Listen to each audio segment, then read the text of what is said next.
Hi, this is Spooky Boo. I'm going to tell you about a time where I was absolutely terrified. I don't know if anybody has ever had an experience like this before, but I'll tell you that it was horrifying. It's a true story. I was coming home from school one day, and we were on the bus. I was about 15 years old, and we got off. And when I got off the bus, we were laughing at this guy who was walking on the street, a vagrant. We're saying, "What are you doing?" Because it wasn't usual to have somebody like that running around our neighborhood. And then I went home and I started to make some tap ramen to do some homework, and I heard a knock at the door. And I went to the door, and there's this guy standing there, and he says, "Can I use your phone?" And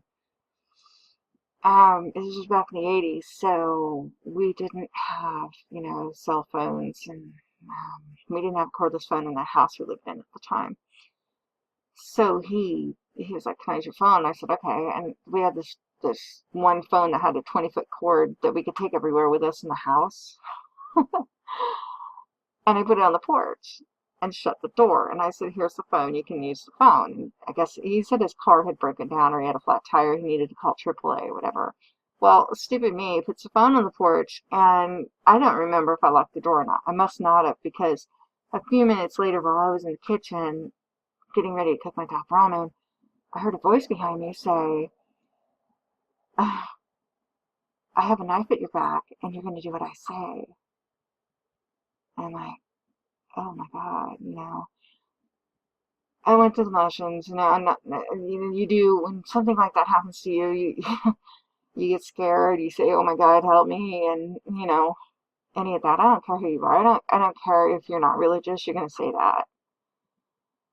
And, of course, when a lightning bolt didn't strike him dead or anything, I got kind of curious, and I put my hand behind my back because I'm like that. And I put my hand behind my back to see if there was really a knife there, and there wasn't. It was his finger, I hope. And I said, "That's not a knife. Get out of my house. That's not a knife." And he just starts calling me a whore. It was creepy. He was calling me a whore. He was like, "You're just a whore. You're just a whore. You're a slut. You invite me in your house, and then you tell me to leave." And he leaves. He goes out the front door, shuts the door. I lock it behind him, and I just kind of, I grab my cat.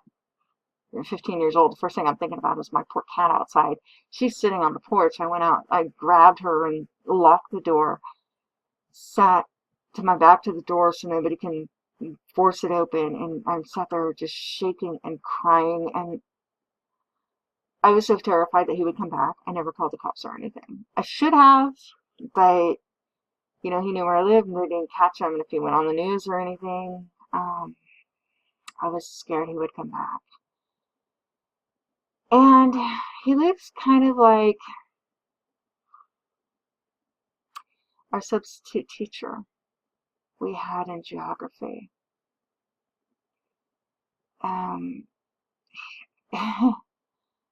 he looked a lot like the substitute teacher that we had in geography from the teacher strike that year. And I swear, if I ever saw him, if I knew, I would hope the cops would look into him.